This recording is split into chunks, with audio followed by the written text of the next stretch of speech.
So, brothers and sisters, before we begin this prestigious interview for the first time in my life with my dear brother, Ustaz Nouman Ali Khan, we have to start with a dua, inshaAllah, for our brothers and sisters in Gaza, in Palestine. So please say Ameen. I'll just say it in Arabic. Alhamdulillah Rabbil Alameen wassalatu wassalamu ala Rasulihil Kareem. Allahumma inna nas'aluka bi asma'ika al-husna wa sifatika al-ula أن تحفظ إخواننا في غزة في فلسطين. اللهم أبدل خوفهم أمنا. اللهم اجعل لهم من كل ضيق فرجا. اللهم اجعل موتاهم من الشهداء ومن الذين قلت فيهم ولا تحسبن الذين قتلوا في سبيل الله أمواتا بل أحياء عند ربهم يرزقون.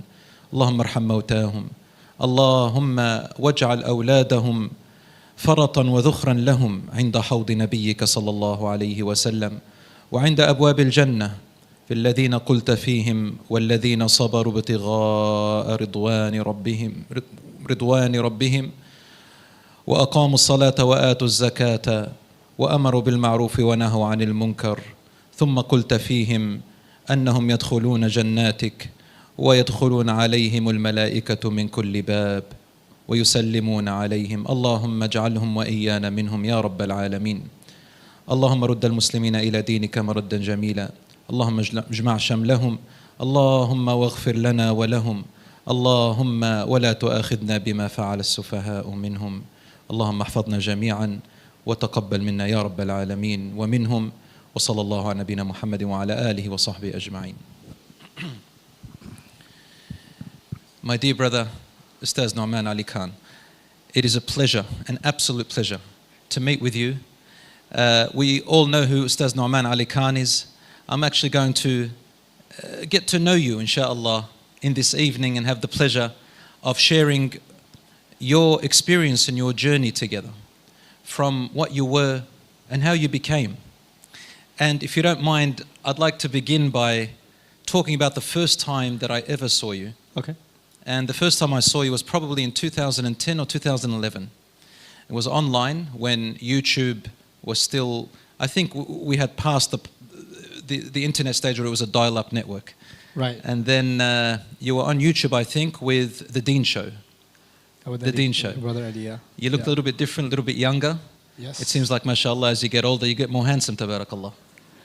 But very kind of you. Jazakallah. Not true, but okay, yes. This is all in a brotherly way. Yeah. Yeah. So he was interviewing you, and for the first time it said, an atheist becomes a Muslim. Yeah. And I wanted to see who this person is because as a teacher myself, we had young people and also in the West, they kind of question sometimes, how do I know that Allah exists? How do I know that Islam is the right way? Some of them are afraid of asking that question. I was very intrigued by that interview. When I heard you speak, you weren't yet, alhamdulillah, as Allah SWT has blessed you in the fame that you have and of course in a good way, inshallah, and in your da'wah. And I was listening very carefully and I said to myself, this young man here, he's actually eloquent. He speaks very well. And I can't believe he's just a random atheist who became a Muslim. And I'm not going to say too much, but if I'm right about that, can you please share with us this little journey? Were you an atheist? Were you a Muslim before that and then you became like that? Were there questions? Were there doubts? What brought you into Islam? So, Jazakallah for your question. I think, well, obviously I was raised in a Muslim family and a fairly practicing Muslim family, I'd say. And my childhood was in Saudi, actually, a part of it. So from the 2nd grade to the 8th grade, my dad, who served in the Pakistan embassy, was stationed in Riyadh. So we were in Riyadh. We went to many Umrahs together. My dad did 2 Hajj there. Well, we didn't go to Hajj. The kids didn't go, but... and then I had a little bit of schooling in Pakistan also for about less than a year. So my early education was basically all in an Islamic environment. And then when we came to the US, I was ready to go into 10th grade. And we signed up for public school. And public school in Queens, New York is basically the kind of chaos you see at a bus station in the Muslim world. Like it doesn't look like a classroom. It was absolute pandemonium, and it was the massive culture shock for me. Just to get to the point about this atheism thing, I think the first thing, if I look at myself introspectively and kind of think about how I was transitioning, the first thing I felt was out of place. Like, I don't belong here. These people make fun of the way I speak. They think I'm strange, I'm weird, I'm awkward. They're more confident than I am. They're better spoken than I am. Like, they're just better at everything than I am. I just felt inadequate and inferior in every way when I was at school. And it was a very common part of the culture to make fun of people publicly and humiliate them. And kids can be cruel, but it's interesting. Uniform does something. When you're wearing uniform, you're not dressed any better than anybody else. So what are they going to make fun of? Your shoes aren't as shiny? Like, there's nothing to pick on. But when you don't have uniforms in schools, which we don't have in the U.S., you have people wearing brand clothes, people dressed this way or that way, and obviously I just came from Pakistan, so I'm going to dress like a nerdy Pakistani kid. I mean, I took What did you dress like exactly? a sweater knit by my mom. Does that help? Yeah, that paints a pretty good picture. I can relate. Yeah. Happened to me in year 7, same thing. So- My mother sewed my tracksuit pants. Became a laughing stock for 1 year. Yeah, and I took a briefcase to school, so that didn't go well. So being the object of ridicule, the only thought in my head was surviving the day in school. Like, I could be sitting there in class just thinking, who's going to say something next? That was the anxiety I had all day. And it's not something I could talk to my family about, because that's a different world when you walk into school, right? And so then This is in primary school you're talking about? This is high school. High school. Yeah, right. This is high school. This is me. I was about 16 years old now. And one of the things I learned then is I better find, you can survive only in a pack.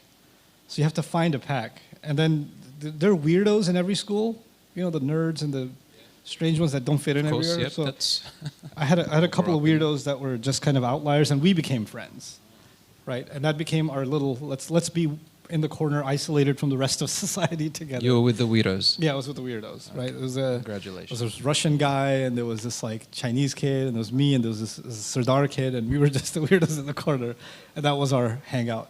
But then over time, a new impulse kicked in, and that was, no, I don't just want to be in the corner, I want to fit in. What does it take to fit in, right? And then wanting to talk like the others, I think the first jump in my English vocabulary came with foul language. Because that was, I don't know if that's the case here, but in New York, a cuss word, a filthy word, is a noun, an adjective, an adverb, a comma, and a full stop. So it's every other word is a foul word to communicate a sentence. So if you're going to pick up the lingo, that's what you have to pick up, right? And it's interesting, Allah says, بِئْسَ الْإِسْمُ الْفُسُوقُ بَعْدَ الْإِيمَانِ. It actually has an effect on you spiritually when you start using foul language. And you become less and less in tune with your own fitrah. It's khilaf al-fitrah. I felt that way. And Khilaf al-fitra means like it opposite goes of- against your nature. There's a human nature to not want to use those words. Your tongue was designed to say sacred things, beautiful things. Like it violates something inside you. And I could feel it, but it was just the social desire to fit in. Then the way I dressed changed, the way I got my haircut changed. I had a weird haircut. I had one of those like shaved all sides and a ponytail situation. Yep. And then I got a job in a Spanish neighborhood, so my English got pretty good, but then I started learning Spanish to fit in the Spanish neighborhood. So my Spanish got really, really good. People thought I was Mexican or Puerto Rican or so. But then the atheism thing actually came. I like to think of atheism as two. There's a psychological atheism and there's an intellectual atheism. And I don't think I was ever an intellectual atheist, actually. That's the intellectual atheism is actually, for most people, I think, is just an excuse. It's 90% of that iceberg is psychological. I agree, 100%. Yeah, that's right. And then they just top it off with some intellectual excuses and rationales. And then the moment you start chipping away at those really weak rational arguments, then the emotional side just comes out roaring. And you're like, okay, that's what's really going on with you. And that's what was going on with me, right? And so I didn't see the need for this religion. And if you don't need religion, why do you need God? Like, everything I need is, I have my friends, you can have popularity, you can have whatever you want, you need a job, you need money in life. These are the things you need. Why do you need to go pray? Why do you need to do all, so that stuff became more and more irrelevant. And then the tip of the iceberg was first semester of college, I took Philosophy 101. And it was 2 courses I took, Philosophy of Ethics and Metaphysics. So in metaphysics, it's... Sorry, Ustaz Nouman. So college is at university? It's so 12th grade is high school. Right. And then right after that you start college. College. Yeah. So you like university? Basically, yes. Okay. Yeah, we in America we kind of use it interchangeably a little bit. Sorry if other people know, I'm not very in tune. It's all good. So what happened in philosophy class, I loved it. I loved Plato, Aristotle. I loved, I really got into logic and, even religious philosophies and things like that. And then the arguments for the teleological, cosmological, ontological arguments for the existence of God and the counter arguments against them. I was fascinated with that stuff. And at the end of it, I was like, you know what? For every logical argument, there's a logical counter argument for the existence of God. So this is a stalemate. So you get to choose. That's kind of where my professor sort of left it. And then to add to that, I was taking another course called Philosophy of Ethics. And to summarize it, the point of the Philosophy of Ethics course is there is no such thing as right and wrong. It's just whatever you feel. So أَرَأَيْتَ مَنِ اتَّخَذَ إِلَهَهُ هَوَاهُ is the final conclusion to that, And that's really comforting for someone who doesn't want to surrender themselves. Because now I'm the... أَفَرَأَيْتَ مَنِ اتَّخَذَ إِلَهَهُ هَوَاهُ in English? Yeah, so have you seen someone who takes their whims and turns them into their God, right? So you become the God. Why do you need to have a higher power? You decide, So in that sense, it felt artificially liberating to be an atheist. And because, I'm in New York, and then my parents, my dad got papers to go back to Pakistan. And he was going to leave in 6 months, right? And I was really excited that he's going to leave in 6 months. Because I was going to stay back in uni. And now I don't have any parents controlling what I'm going to do. I don't have, nobody's going to watch over, I'm going to have complete freedom, right? And in New York, of all places. So this is going to be great, And then Allah had other plans, and He sort of redirected my thoughts and I think my first transformation wasn't intellectual, it was emotional. And then my second transformation was intellectual. So it worked in reverse order. Any emotional, in what sense? Can you explain that a bit? Yeah, so I saw a dream. That was probably the big event. I saw a dream. I had snuck out of the house. My parents were upstairs. In New York, we have basements. You guys have basements here? Okay, so not too many, but we do have. Okay, so our home in Queens, we had a basement. So my room was in the basement. Also because my sister didn't want to be in the basement, and then I get the basement because it gets flooded. So, but I was okay with it. So the advantage of it was it had its own backdoor exit out of the house. So I could sneak out of the house from the basement and nobody would know. So I snuck out of the house, went to this party with my Hindu friend, hung out with him until 3 in the morning, snuck back into the house. Dad never found out. Now they're going to watch this video. But anyway, I get back and I fall asleep, safe and sound. And I see myself in a dream, in my own grave. And my head has been turned into a lizard's head. And there's fire pouring out from both sides, like multiple faucets just pouring out fire like water from both sides. And there's somebody over the grave saying, "This is because you don't pray." And I woke up like that. And by this point, it must have been a couple of years I hadn't prayed anything. No Jumu'ah, no Eid, no nothing. Right? And this is before my parents left. So now I get up and I prayed. I don't even know. I knew there are 5 prayers, but I didn't quite remember how they work. So I prayed some version of Isha, followed by some version of Maghrib, followed by some version of, in succession. And Sorry, so you didn't grow up in a family environment where they taught you how to pray from a They young did, age, but or- it had been so long since I prayed that you had forgotten it. I've forgotten it. That's it. Yeah. And then I was in sajda and I started crying.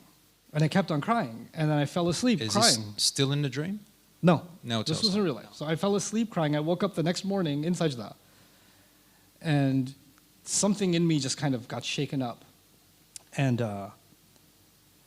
the first thing I decided to do, because I was going to go to meet with my friends the next day. Like, nothing in my outside world has changed. Something crazy has happened inside, but nothing outside is different, right? My friends are like, hey, you want to go get some pizza? No, I don't want to go. I don't want to do this. I don't want to do this. I start pulling away from all of my social acquaintances, right? And they start noticing, you okay? You all right? Is everything okay? And then I felt the need to pray. So I started finding corners in the campus in college to pray. Ustaz Nouman, why did you feel the need to pull away from them? Why couldn't you just be friends with them and then in your spare time? I think if I'm being super honest, I could sense the darkness from their company. Like ever since that dream, you could almost feel a darkness. Would it be right to say that you feared that if you mix with them again, you're going to lose that lovely, it was kind of a bittersweet feeling that you had, but there was something. I was actually something terrified amazing of about it? losing it. Terrified of I was losing it. terrified of losing it. That's probably how I'd describe it. And so I started kind of pulling away from them. And then Allah just opened other doors for me. I met some people in campus that I became friends with Muslims. And that was a strange story by itself. But the people I met, they were good brothers, really good brothers, but they weren't preachy. Like they didn't ever make any da'wah to me or anything. And they saw me praying correctly and they didn't really make a thing out of it, right? And one of them, he decided to kind of start giving me a ride and he took me to other MSAs. So we were in the city school.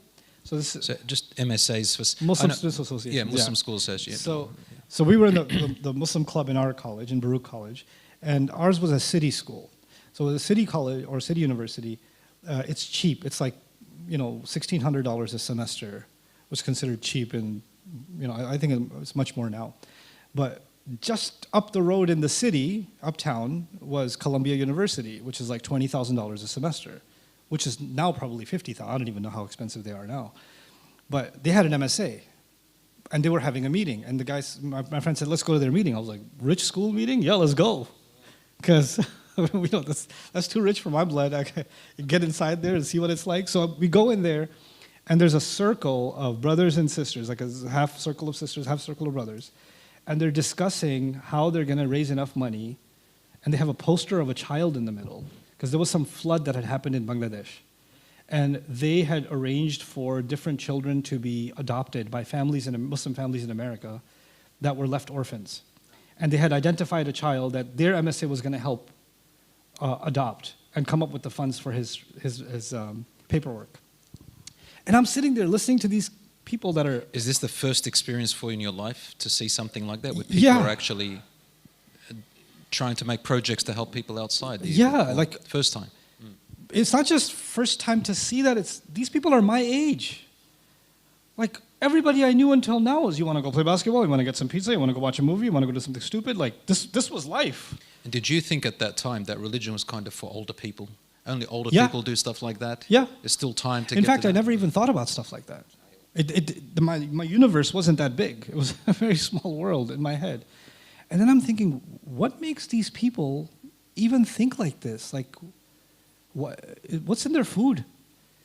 Like, why are they're so much better, they're much better human beings than I ever thought I could be. What is it about them, right?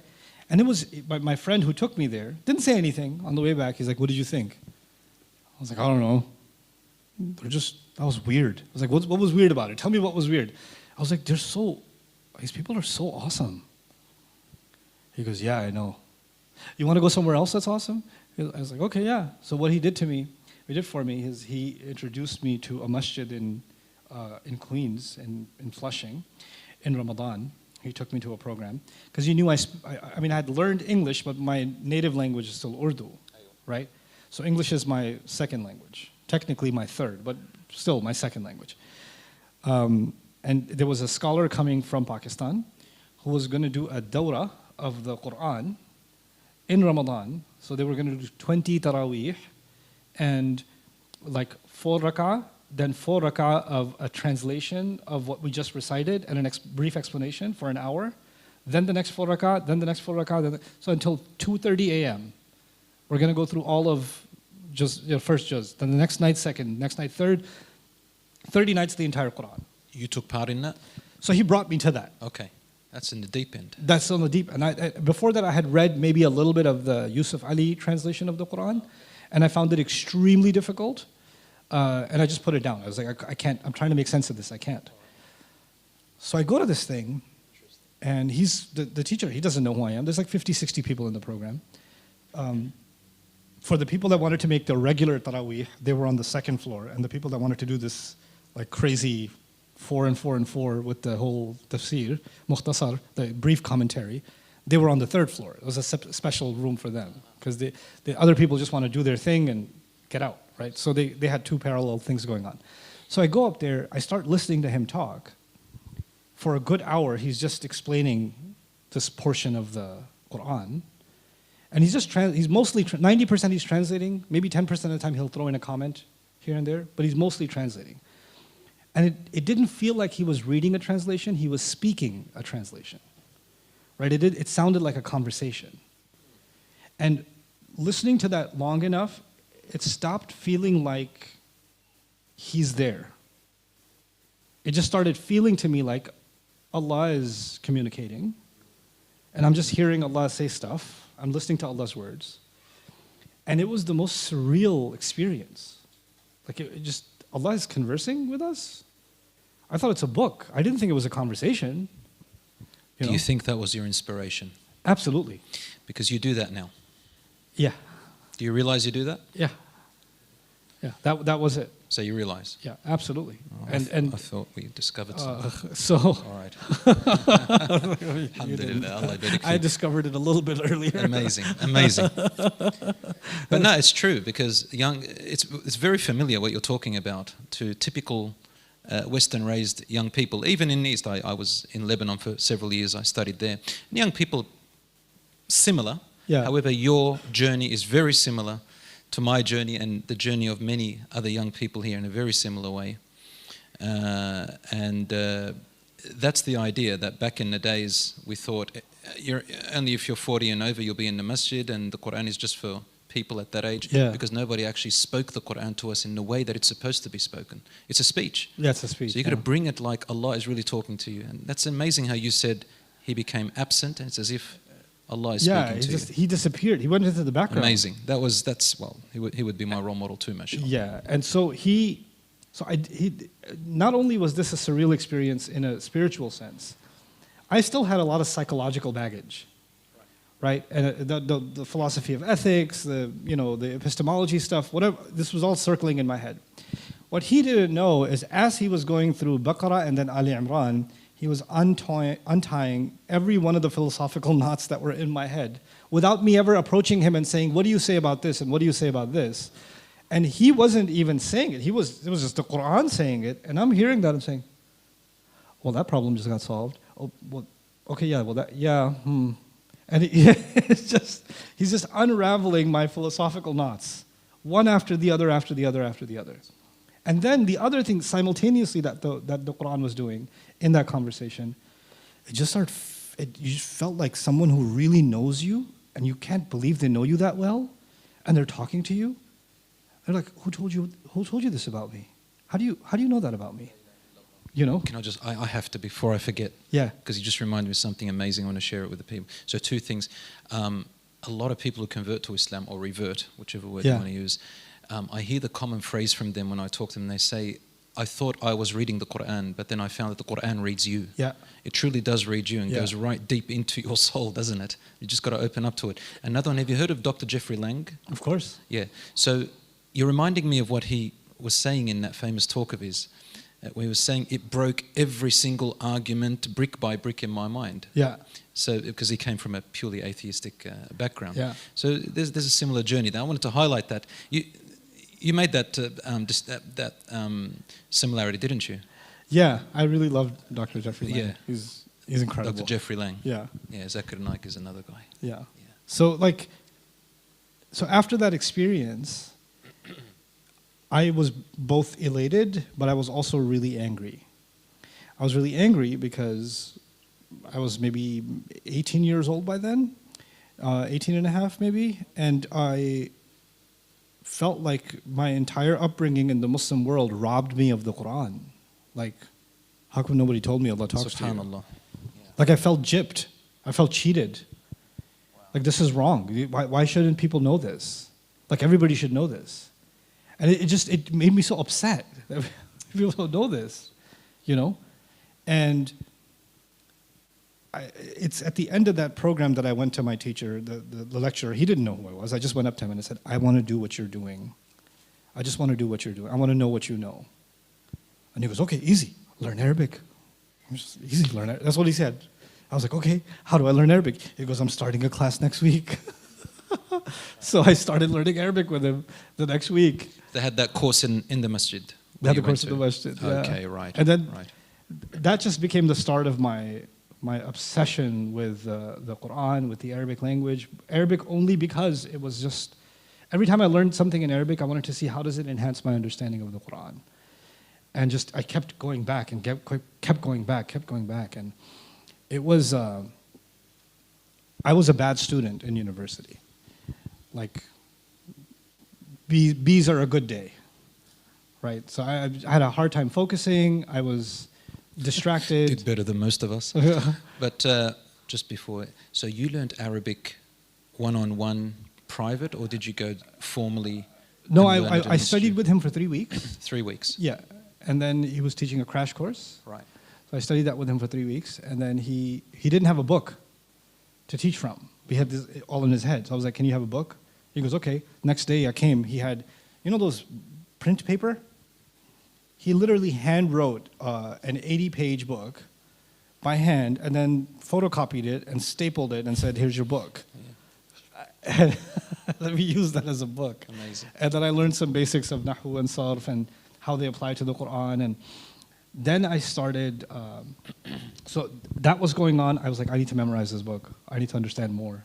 I need to know more. And then it was so frustrating because the more I memorized, every other word I don't know what it means. Then there's another word I don't know. Then I don't know. Then I don't know. Then I don't know, right? So I need to build this Arabic thing. This needs to happen. But I was going full-time to college, full-time to work. You know, my parents couldn't afford my tuition, and they had already gone back to Pakistan, so I'm living alone at this point, right? So I was just doing all of these things just to, every extra bit of time I had was going into just either memorizing Qur'an or studying something in Arabic. And then he left, and that was a new problem. Now what do I do? Like, what do I learn now?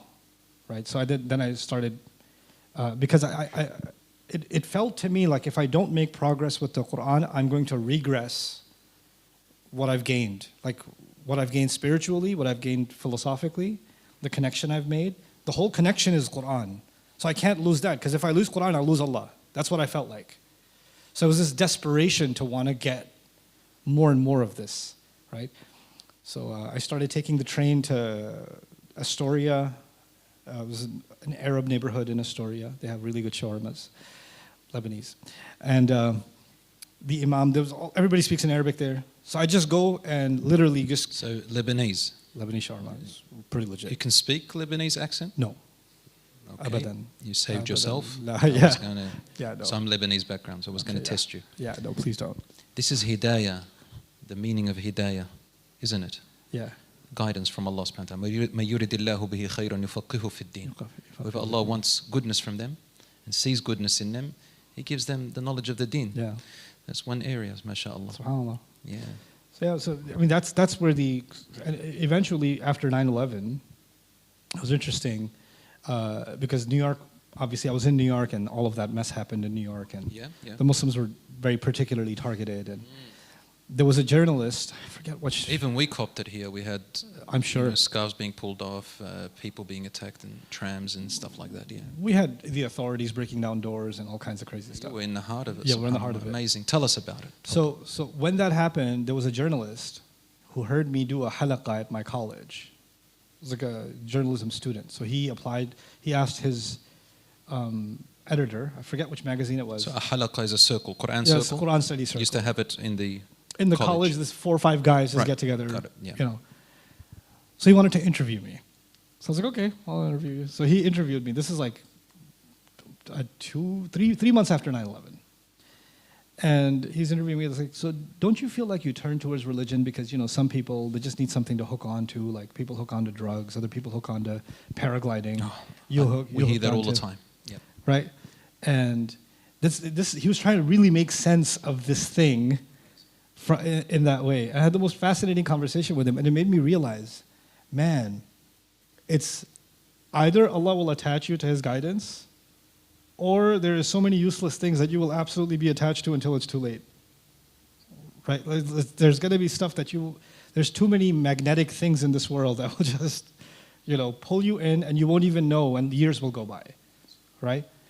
So that was a big part of, I think, what helped me. Then the other thing that I think helped me grow both spiritually and intellectually was an attitude that my teacher put in me that I really benefited from that. He told me that don't discriminate who you benefit from. Just benefit from everyone. Just learn, grow, and keep asking Allah for guidance, but don't discriminate. And like, don't underestimate Allah's power to guide you, and be scared. I shouldn't listen to this person because I might get misguided. I shouldn't listen to that person. No. If you're committed to Allah's book, and you're committed to learning, Allah will guide you, but don't close doors. And that attitude led me to learn from ideologically opposite people in New York, because New York is very fragmented, like big cities are. You'll have masjids of a certain denomination, certain ideology, another masjid of the extreme opposite ideology, and the twain shall never meet. They might even describe each other as, you know, kuffar or bad. So you're talking about the Muslim community? Muslim community, okay. and even non-Muslims actually. And non-Muslims? And non-Muslims. Okay. And I opened that door of learning from any place. I'll learn. I'll consider everything. I'll listen to everything, and listen to it with an open heart. So, and what that did for my own Islamic studies was, for example, I was sitting in a halaqah, and they were talking about, you know, the Jamaat al-Tabligh, right? They call you to go in the path of Allah for this many days. I was like, okay, I can't comment on what they're doing until I experience it. So I went. That was the first group you joined? That was one of them. I was doing multitasking. Right. So why is that the same story with all of us? We started with Tabligh too. You know, Yeah. my father. And, Allah reward them. yeah. They did something pretty amazing. Yeah. Subhanallah. And then I went to a halaqah where they were teaching me how the people in Tabligh are all misguided and their aqidah is bad and this. And then I was like, okay, I want to know why it's bad. So I sat and I studied aqidah with them for like a year. And then I went to another group. I don't want to name groups, but I went to another group who said, all of these people, they don't know what they're doing because they're not working to establish the khilafah, so why are they even wasting their time? So I was like, okay, let me find out how to establish the khilafah with you guys. So I just, and any group I joined, and then I went another group who said, all these people, they talk about, you know, establishing the state, but they're not even, their heart's not even in the right state. And so they need to purify the state of their hearts. I was like, okay, let's figure out how to purify the state. Let me learn that. So I did not discriminate in what I could take from. And then what all of that did for me, it created a certain opinion, for better or for worse. That opinion was, everybody has a frame of reference, a lens by which they see the religion. Okay, they create this lens, and then they identify their entire view of Islam through that lens, right? What's happened here, I think, I noticed that although you were listening to all those different groups, you weren't making a judgment immediately, and you were reserving, acting upon certain things zealously, or making that your belief or your way. You gave yourself some leeway, some space. Yeah. You didn't just attach yourself and go with it and say, they're the right people. And I gave it I wouldn't say I approached it with a grain of salt. I did give it like wholehearted, let me fully learn and immerse myself in what's being said without being combative or being skeptical. I really want to know. And I really want to feel like I've embodied these ideas. And then see, does this hold? And the thing that I kept feeling, this is the crazy thing, the thing that I kept feeling was, that feeling that I had when I heard the Qur'an in the masjid, I never felt that again. I never felt that. That feeling never came back. Interesting. What were you starting to feel? I was starting to feel that everybody is trying to impose a certain angle onto the religion. But if I put the Qur'an at the center, then it allows itself to shed light on every issue. Like it's like the seerah, for example.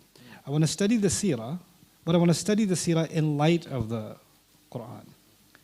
I want to study the sunnah in light of the Qur'an. I want to study law in light of the Qur'an. I want to study aqeedah in light of the Qur'an. Like, it's not, so what they were doing was, what I felt was, they were discussing a subject and the Qur'an was a reference to the point they were trying to make. So it was just a source of proofs and evidences for chapter 1, 2, 3 and the points they want to make, right? But it wasn't the source, it was the supporting evidence, right? And it's a completely different experience when that's the source and everything else is supporting evidence. Like that's your starting point. It's when I have a belief, but then I go and pick and choose which ayat will support my belief. Precisely. And go with that. Rather, it should be the opposite. Right. And then I noticed the more I discussed, because I don't want to debate, but I want to discuss. And it started making people really upset. Because I just wanted to discuss. I said, hey, so you cited this ayah, but the ayah right after that, and the one after that, and the one after that, and the one after that, are going exactly against what you just concluded. Exactly. Yeah. And then they're like, yeah, no, we need a senior brother to correct your misunderstanding. Oh, okay. Like, so that I kept falling into that kind of issue, right? So then I realized that I need to take the best of, and the thing is, I didn't just see criticism. I see benefit in different groups and what they were doing. I saw a lot of benefit in each of them, but I saw this fundamental intellectual sort of gap, and that was that the Book of Allah wasn't getting what it deserved. It felt to me like that.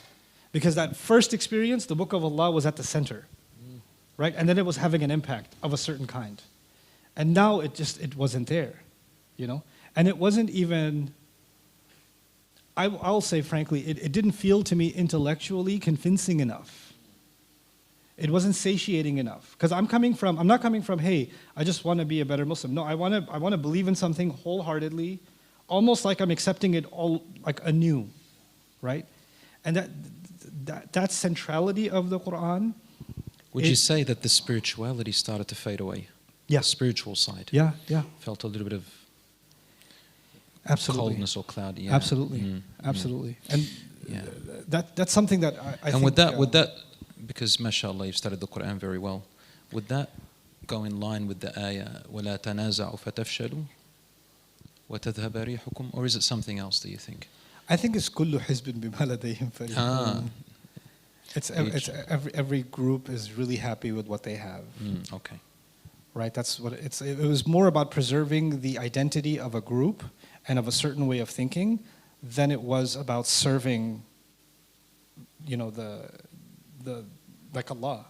Even though the intention is to serve Allah, but the way to serve Allah is to preserve our, you know, clique.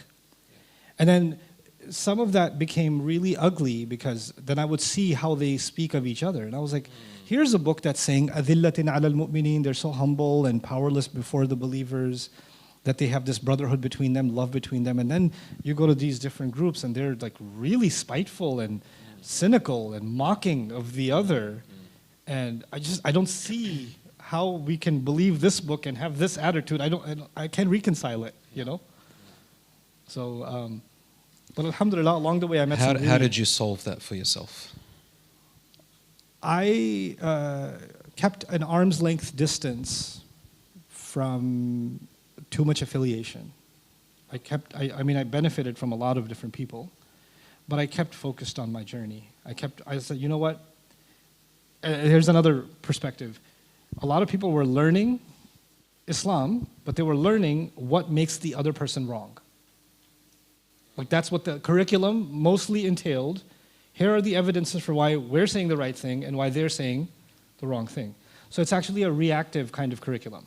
So as soon as you learnt that lingo, you learnt that language, you learnt that approach. So as soon as you could hear someone take that approach, you thought, okay, I better you know what? move. Or So you're teaching me why this and this is wrong, but I actually want to learn what Allah says, not what they're saying wrong and what's actually the truth. I just want to, instead of correcting some wrong, I just want to learn the right with no regard for who's wrong, right? And it's a proactive learning, not a reactive learning. And that was, it was really hard to find. It was really hard to find proactive learning. And that's when I decided to commit more and more to, you know what, I'll keep learning from all these places, but I'm going to fundamentally focus on my proactive learning of Allah's words themselves. I just really want to know what He's saying and continue to grow in that without passing judgment on anybody else. But whoever can help me with this, wherever I can get that help, I'll get it, I'll take it. You know? So the fundamentals are always there. There's no disagreement on the fundamentals of our deen, alhamdulillah. You're talking about the branches now. And that supports, there's the hadith of Rasul sallallahu alaihi wasallam. I'll just say it in English so that we are English speakers. So the best types of actions to Allah are the ones that are more consistent, even if they're small in number. If they're small in number, so small quantity rather than a lot. Right. And you want to follow everything, you might go lost. So even if you have just a few things that are fundamental and strong, and especially the ones that are spiritual and there's no disagreement on them, and you follow them and make and perfect them, inshallah, is better than having too much and branching off too much, because and then the other thing is I can learn and continue to learn. Even you said I've studied a lot of Qur'an. I feel like I'm just starting with Qur'an studies. I'm so intimidated by the study of the Qur'an. More now than ever before. Let's come back now, because before we get too complicated in the area. Let's come back to the Qur'an, Ustaz Nouman. Okay. So you're saying that the more you study the Qur'an, to a lot of people, they aspire to be at the level that you're at. And they say, MashaAllah, and they listen to him at that level.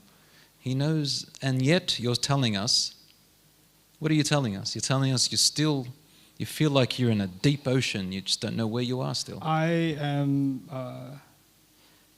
know some things I know about the Qur'an. I know many things that I'm yet to. I know them at a very surface level, and I know I need a lot of work. Like I'm okay with saying that. I'm never going to claim that I'm any kind of scholar or of the Qur'an, but I can say I'm a serious student. I can say that. I am a serious student of the Qur'an. And whatever I do seriously study, I try to share. But there are tons of areas of Quranic studies and just the Book of Allah, and then by extension of the Seerah and of the Sharia, everything that connects to Allah's book, right? I approach it in a way that I'm not going to make any preconceived notions or assumptions that I understand it or I get it already. I'm going to come to it clean slate, assuming I know nothing, and bring all of my questions to Allah's door about this ayah, and bring all of my questions to Allah's door about this surah, and about this hadith. Like I just need to know. Ya Allah, here's what I don't understand. Do you mean you sit down and make dua to Allah? I make dua and I document my questions. Tell us, Ustaz Nouman, for the common person, how do you advise them to approach the Qur'an then? Because a lot of people don't know Arabic that well, right? Yeah. Of course, we have different commentaries, interpretations of the meanings. Yeah. I mean, for me, Al-Mawdudi is one of the top 5 for me in the English world. Maybe you differ on that, but... he's brilliant. Yeah, so you agree with me, don't you? Yeah, amazing, Al-Mawdudi. But how would you advise the common people to approach the Qur'an? You know their level, you've been around, you understand the society and the community. Not all of them are Arabs and speaking Arabic. Yeah. What little pieces of advice you can give us to say, okay, when you come to approach the Qur'an, do you advise us to read it every day, even if we don't understand it? Do you advise us to learn the Arabic, even if we struggle with it? Do you advise us to read literally a little bit of commentary, even if it's a small surah or a small ayah every day? How should we approach the Qur'an? I think the approach that helped me, I have a hard time recommending another approach. because I tried the other approaches. I tried reading translation. I didn't connect.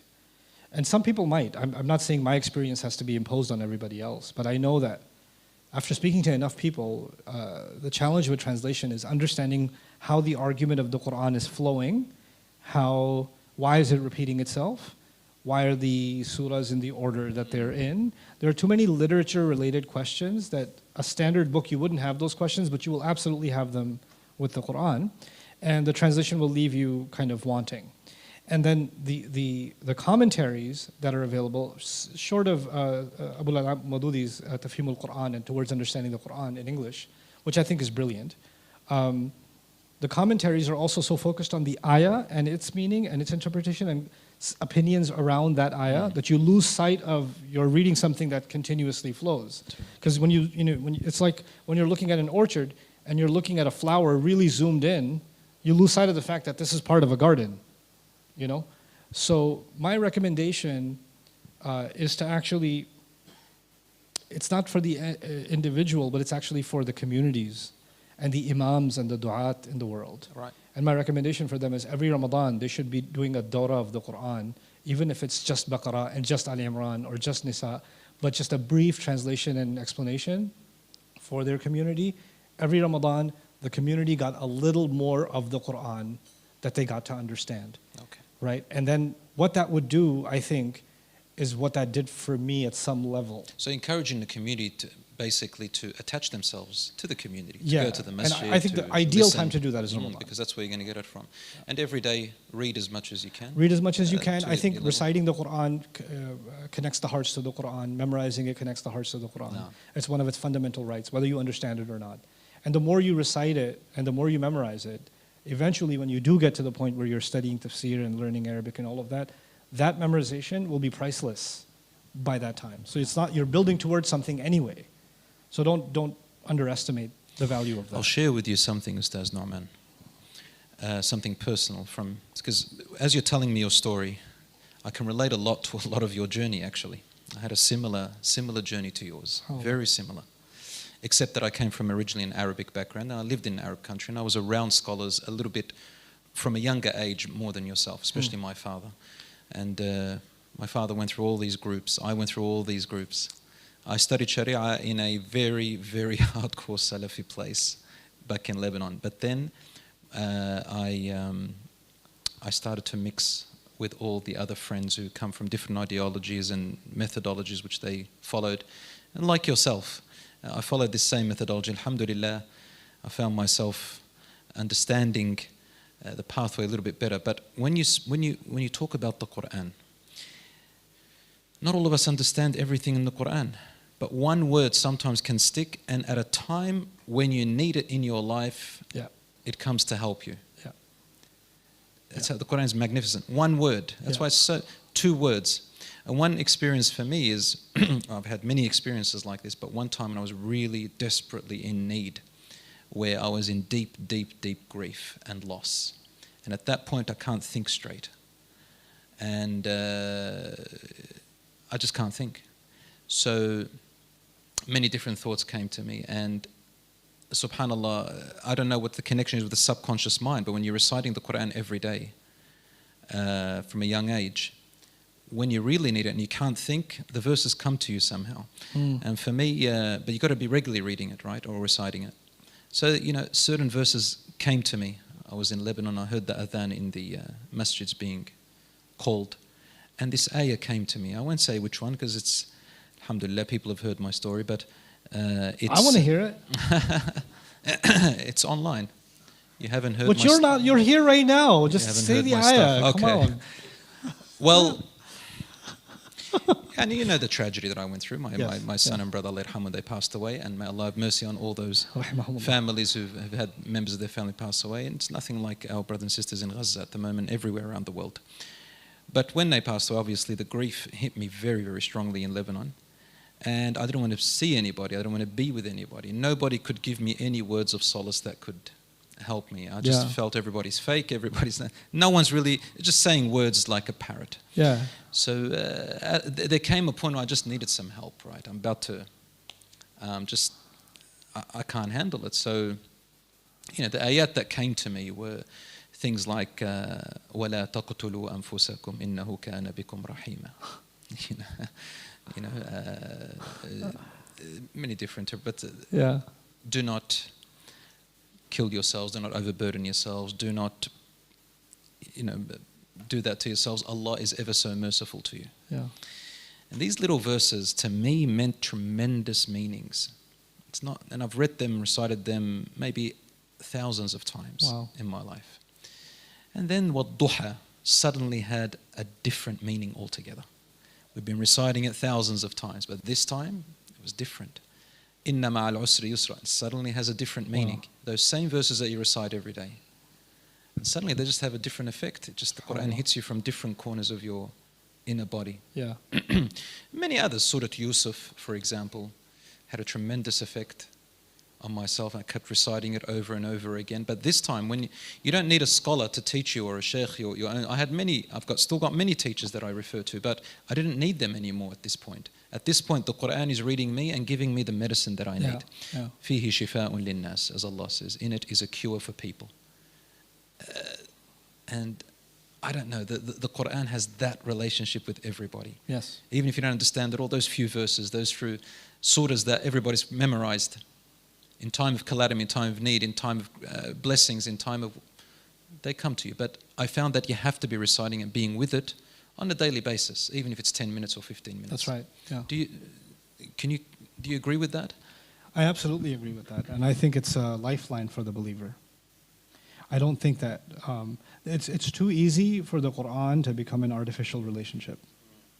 Exactly. It's far too easy. Yes. And in fact, for people that are knowledgeable somewhat in the Qur'an, it's even more easy for it to become artificial, because there's a knowledge-based and study-based and contemplation-based kind of relationship with the Qur'an, but the recitation of the Qur'an and just the heart reading the Qur'an, not the mind reading the Qur'an, is a different thing. It's an entity by itself. Recite it with your heart. That's right. Yeah. Live with it. Tabarakallah. There's so much to talk about with you. So much, subhanAllah. You're becoming more and more interesting, mashallah. I talk a lot, I know. No, alhamdulillah, I do too.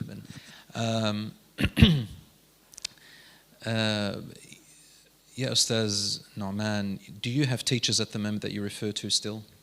Yeah.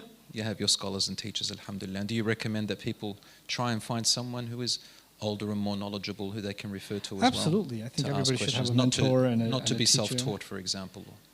Yeah, I think learning Islam is a combination of learning yourself and always having someone senior that you can refer to, because the two extremes are they're going to do all the heavy lifting for you, or you're just going to do everything by yourself. No.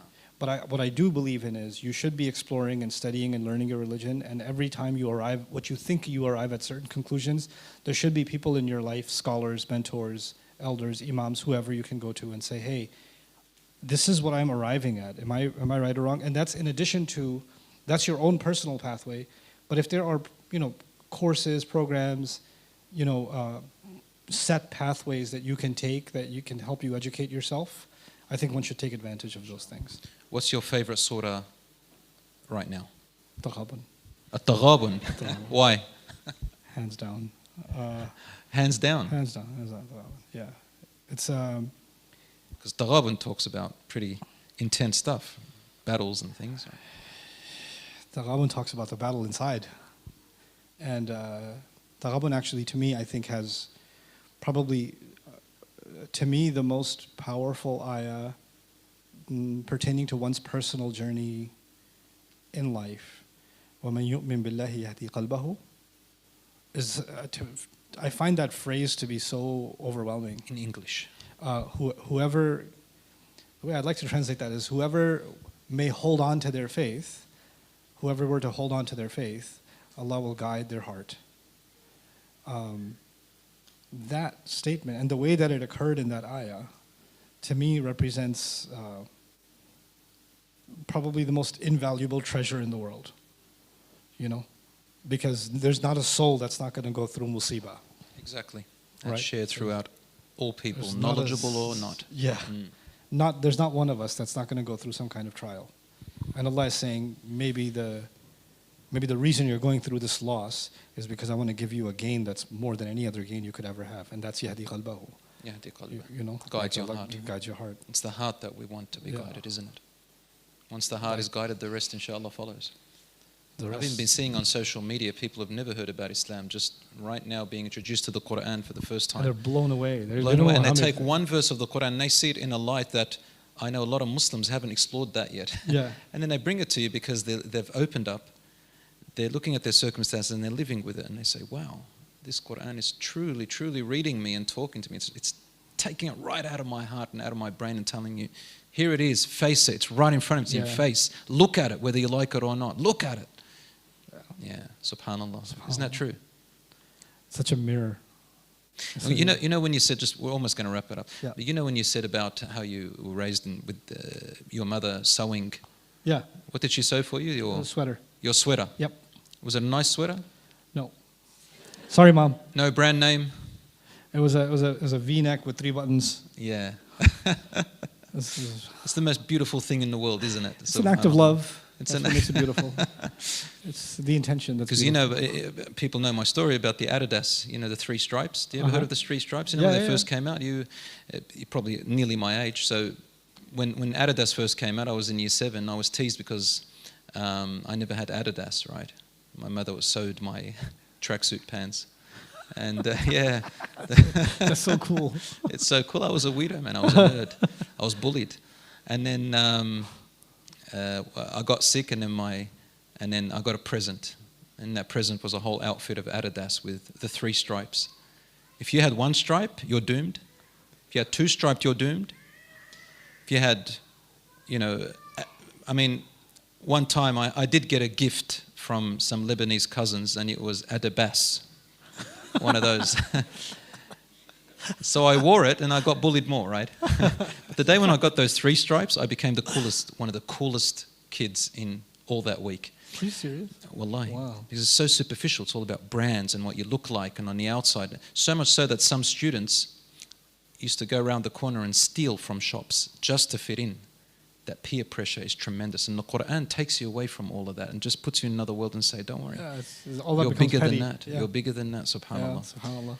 May Allah reward you, Ustaz Nouman. It was tremendously, I appreciate and loved this interview. This is my first podcast I've ever done with anybody personally.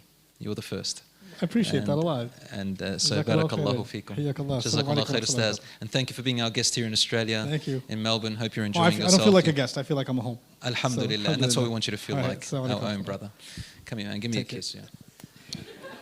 Do you do kisses in Pakistan? No, we don't do kisses in Pakistan. Well, that's we do Assalamu alaikum, goodbye. Yeah, well, that's a Lebanese thing. You just got to kiss from whether you like it or not. All right. Jazakumullah khair. Thank you.